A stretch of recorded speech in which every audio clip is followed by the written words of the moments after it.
Hello, so in this video I'm going to just chat through how to improve or achieve a kind of nice still body finish position, which is what I know a lot of people are going to be looking for in rowing.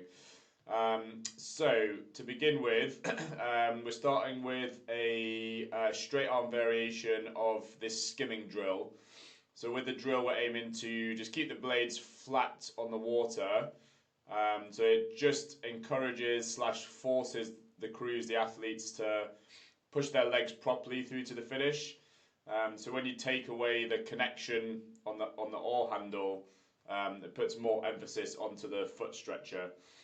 So what we're looking to do here is to just reach this nice solid finish position at the same time. So what I was cueing the guys with was to fully extend the quads and to just try and think about squeezing the glutes and feel like they're supporting themselves as they arrive in that finish position with the arms still straight or reasonably straight.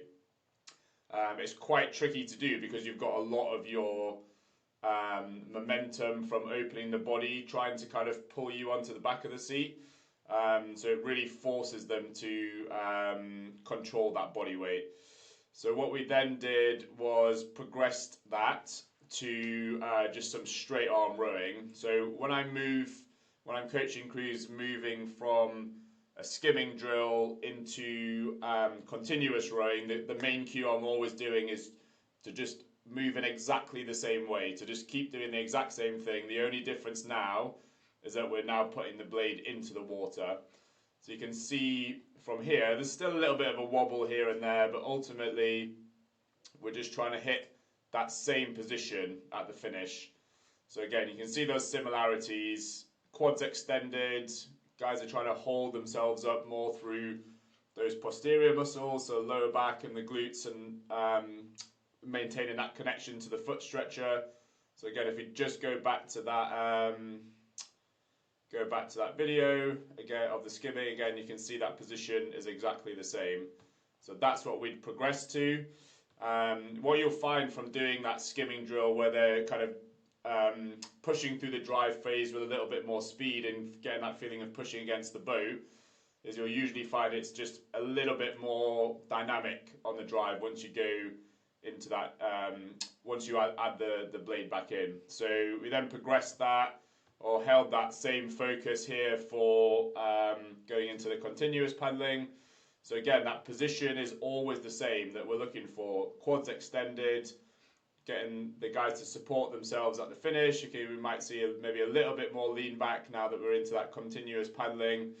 But I mean, hopefully you can see the improvement or see the difference. And kind of the reason that it's important to keep the body still at the finish is just as you extract the blade, any extra movement is probably just going to affect the speed of the boat in a negative way. Okay, so anything side to side or anyone moving on their own, I think it's really important at the finish to just give the boat one message, to just say, here's where we're sitting, the body stays still, all 8 handles move together.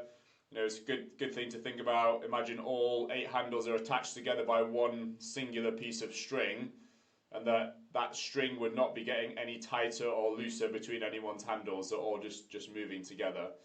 So just go back to that video again. So again, looks quite dynamic here. You can kind of see that acceleration together, see just that one singular leg drive.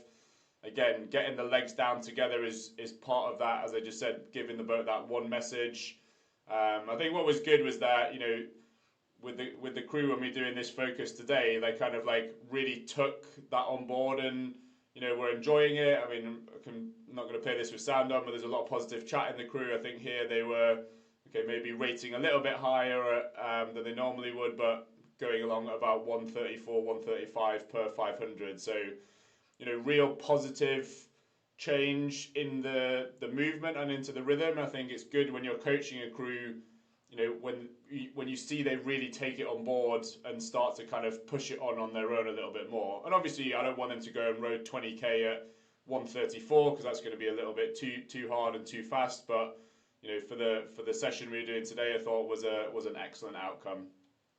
Okay, so I hope you enjoyed that, and I will see you in the next video.